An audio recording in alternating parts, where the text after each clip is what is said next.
Good afternoon. Here we are at Big South Fork National River Recreational Area. It's a mouthful. We're just going to call it Big South Fork. I don't have to get bug spray out. Going to do a couple of days of hiking down here. Going to do a couple of reasonably short trails, about 5 miles or so. We're going to do a couple of those today, this afternoon. Then we're going to go back to Brandy Creek Campground. We're going to set up camp, get some dinner, have a good night's sleep, and then tomorrow morning going to do the Honey Creek Loop, which is one that I was planning on doing earlier this spring when I was down here in Tennessee, but my truck broke down, for those of you that may remember that. It's absolutely gorgeous up here, extremely remote, extremely rugged. I would actually say if you are going to come down here, having probably the appropriate vehicle. There are some Mazdas and stuff, but almost the entire lot is SUVs and 4x4 trucks. It is pretty rugged getting up here. These are barely improved roads, but it's absolutely gorgeous. This part of the country is just awesome. The views, the terrain is definitely going to fall within the Type 2 fun category. It's going to have some hills. We're going to do Twin Arches, which is supposed to be about moderate. And then I think we're going to swing down and do Slave Falls Loop, and that'll be done for today. Tomorrow is going to with Honey Creek. That's going to be a pretty rugged one, so it should be fun. We're going to have a good time. So we're going to finish getting the gear together. There's quite a few vehicles up in here. I know when I made my reservation at the campground, it was there wasn't a whole lot of spots left. So it looks like a lot of people have the idea of, one of the last nice weekends to get out and get some fresh air. But it's absolutely beautiful. The trees are changing. If you look around, it's all the reds and the yellows and the oranges of fall. It's going to be fun. So we're going to finish getting the gear together, and then we'll get out on the trail and we'll see what we can see.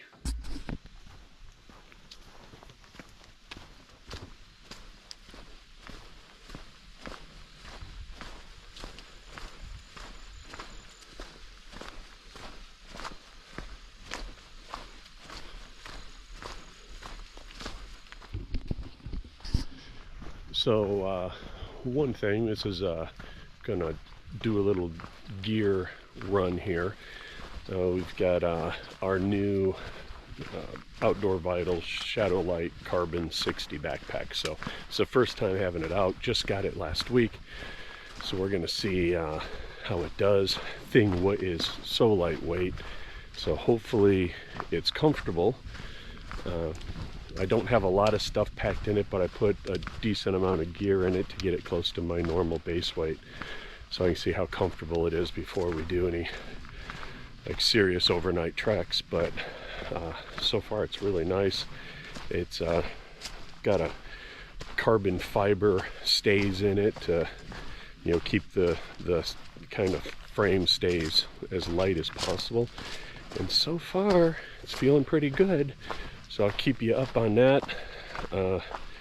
Outdoor Vitals has kind of become my go-to for a lot of my new gear, especially if I want to get things that are lightweight and high quality. And I've been really happy with everything I've gotten from them. So we'll see how their new Shadow Light Carbon 60 backpack compares to other packs that I've hiked on. So I'll keep you informed.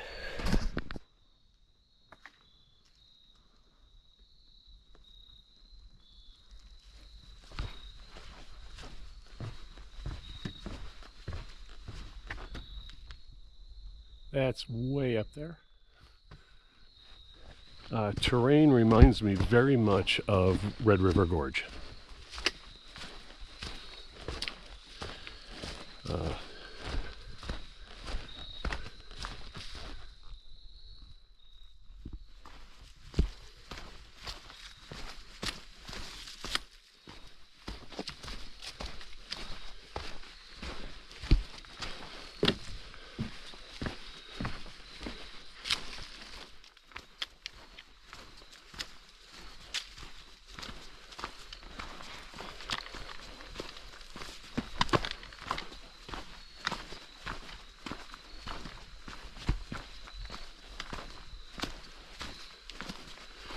It goes all the way down to the bottom.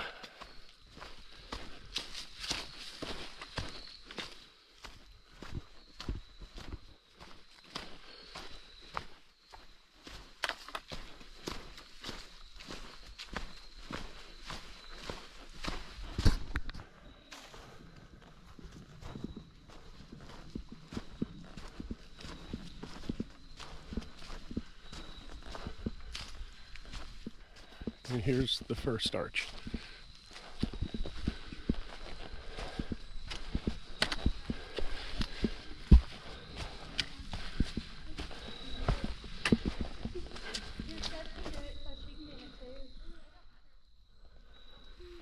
So, as we continue on with the loop, when we circle back, we'll actually walk along the top of that arch and come back to this point, and that takes us back to the trailhead.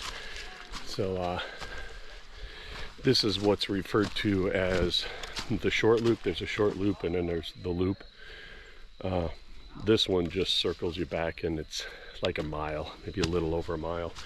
But we're going to do the whole thing because, you know, why would we only do half? So we're gonna see what the rest of the loops look like. All right, we just came down several switchbacks, which I have found if you're east of the Mississippi River and you see switchbacks, there's a reason for it. We tend not to have them out here like out west where there's a lot more of them. So we'll see how fun it is climbing back out of this gorge. It might be a leg smoker. Now, like I said, this trail is supposed to be moderate, so we'll see. But whenever you go down super steep like that, you always got a plan to come back up. So we'll see how that goes. Could be interesting. But all right, so just came down a really steep descent. We are now at the lowest point of this loop. The good news is the ascent is actually very gradual. If you look at the elevation profile on the map, we now just start very gradually climbing back up to the rim of the gorge. But just about 50-60 yards over that way is the creek, and so now we're going to circle back up, catch the other arch, cut back over what is South Arch that we saw before, and that'll be the loop. So I'm figuring it's probably going to take me about 2 hours. I'm not really in a big hurry, but just under a mile and a half in. But yeah, doing this clockwise is definitely smarter, because going up that descent would not have been nearly as much fun as probably going up this much more gradual approach. But so far, this is a beautiful trail. There's lots of people out here. Not so much down this way. I think most people are doing the short loop, but it's definitely good to see people out here.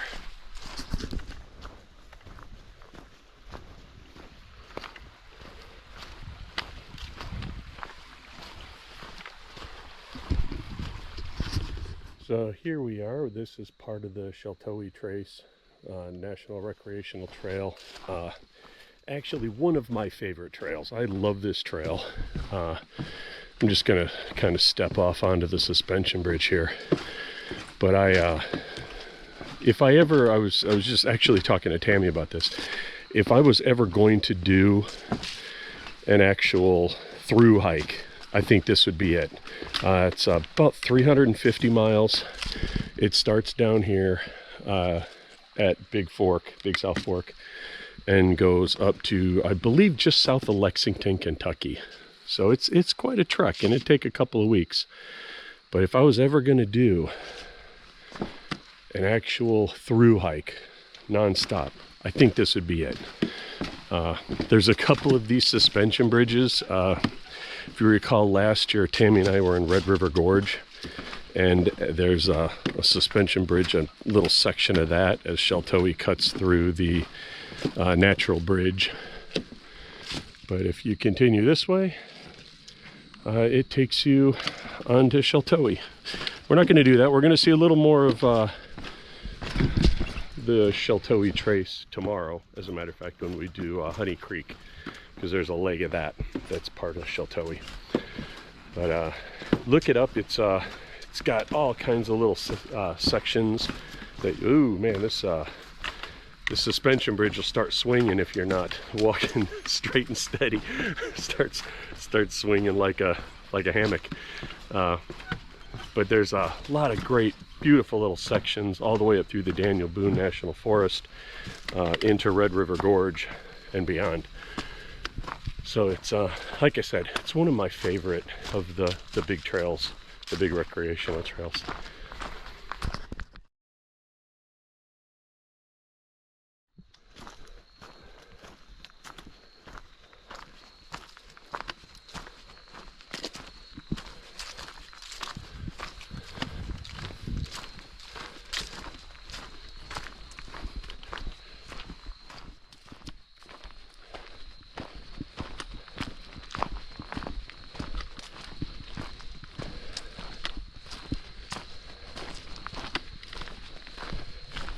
So here is an old fireplace that says Tackett Cabin and Graves, 1863. So I'm willing to bet this was the fireplace for the Tackett Cabin, which, let me tell you, the Tacketts had a wonderful place to live. Got a little stream right there for water. Beautiful. I don't know if they were fur traders or something, because there's no farming going on around here, not with this terrain, but it's over a 200-year-old fireplace. Let's go see the graves. Looks like there's going to be an old cemetery up here. Take into consideration these graves, you know, are around the Civil War era. Yeah, here we go. It's the family cemetery, which I guess you would think would be expected out here in the mid-19th century. You're not going to take your deceased loved ones into Lexington or anything. You're going to bury them right here at home.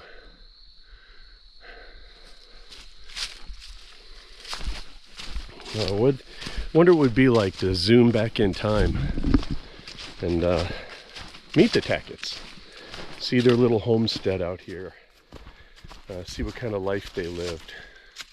I imagine it was tough. Yeah, I imagine they every winter you had to wonder if everybody was going to still be there in the spring. Food, water, you know, I mean, what medicine there was in the mid-19th century. You know, don't forget, this is Civil War area. If you got shot in the leg, they just cut your leg off. There wasn't antibiotics, there wasn't modern surgery. So it'd be interesting if we could just zip back in time and sit down and have lunch with the family. We probably wouldn't even understand the food. I mean, the food would probably be very boring and bland to us because we're so used to modern cooking and spices and things like that. You know, we're used to going to the faucet and getting nice clear water. You know, they have to run down to the creek and get some Giardia infected water to drink with dinner. Definitely a far more robust group of Americans in the 1860s in eastern Tennessee.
Okay, so is anybody else concerned that Pennywise might live in that cave? I wonder if everybody floats down there.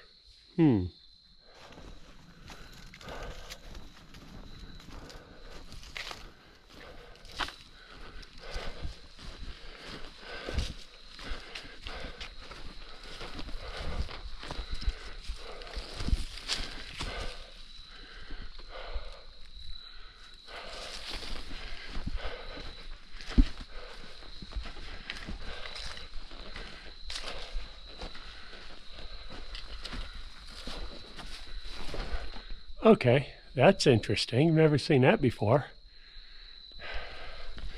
So I wonder, up there, how far does that go in? You can see all the way up into the sky, but it also looks like it goes along laterally. Huh.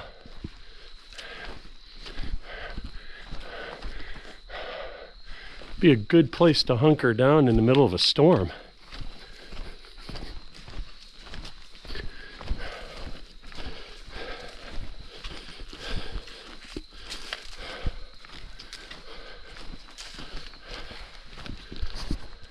All right, so that is a sheer rock face that goes up a couple hundred feet.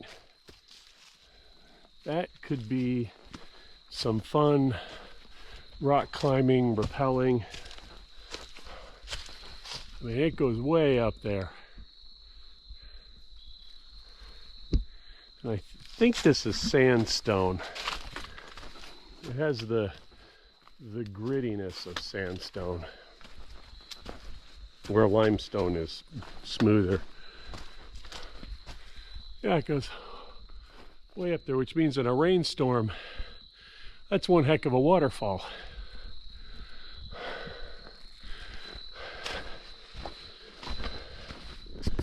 All right, it's really hard to give this place scale because it's just so, these rock formations are just massive.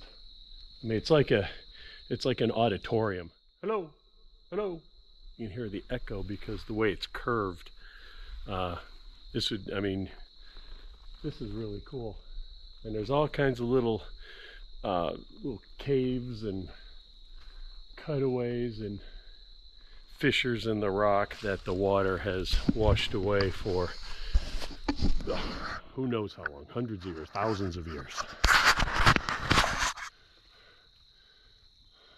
But the trail goes, keeps going down here, but this goes all the way up.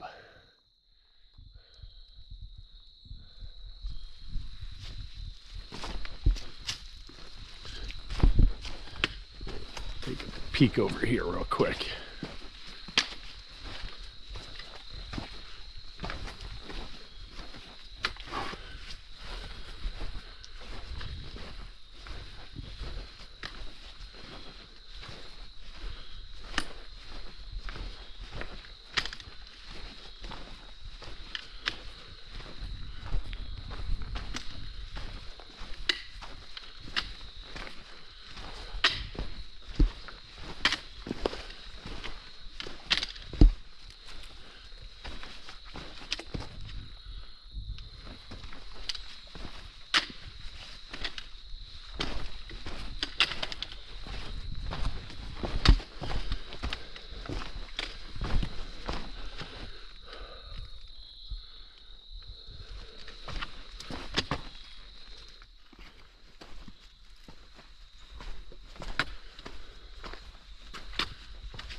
I mean, these massive rocks that have calved off here thousands of years ago.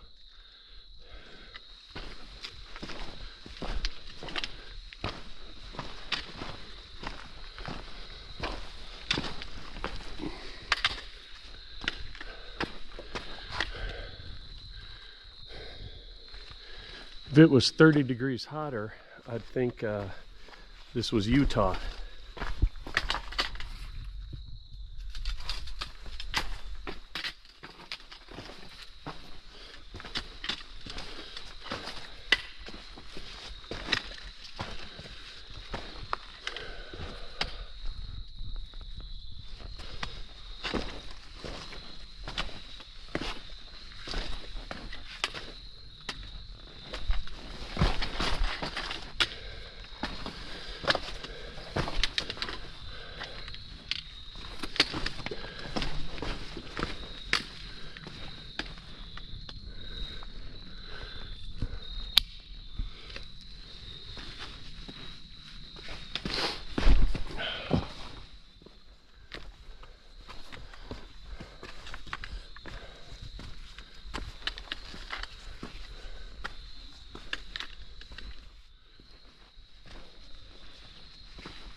Okay. I dig this place. This is fun. Oh, I don't know if you can see it, but there's a little bitty arch right there. It's like those, like the little ones in Red River Gorge that you could walk right by if you weren't noticed, but it's right over there. Whew.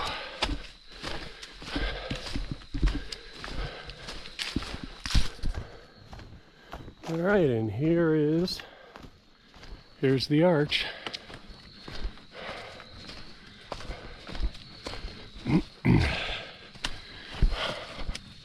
Absolutely gorgeous.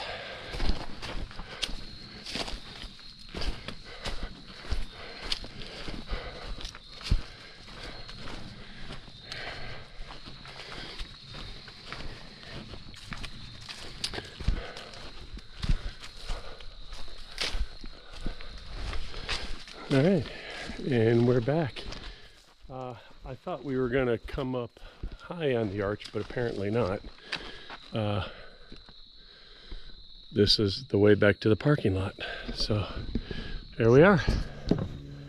All right, so after looking at the map, we had to come back down this little path here where we originally went down that hill. Here are those stairs. This takes us up over the arch, and that goes back to the parking lot where the trailhead is. So we do get to go to the top of the arch.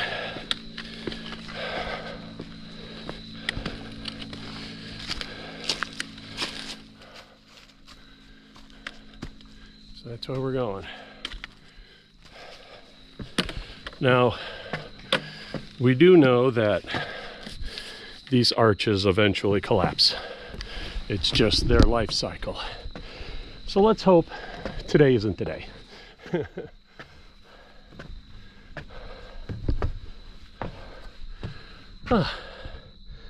a lot of stairs.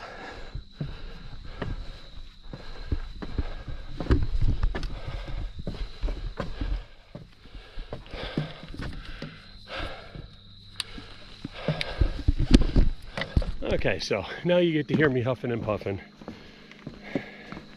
because those were a lot of stairs. But now, here we are at the top of the arch. Very similar to Natural Bridge in the Natural Bridge State Park at Red River Gorge.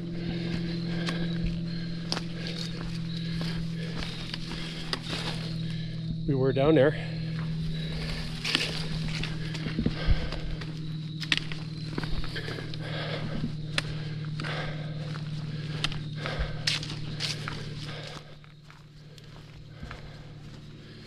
Whew.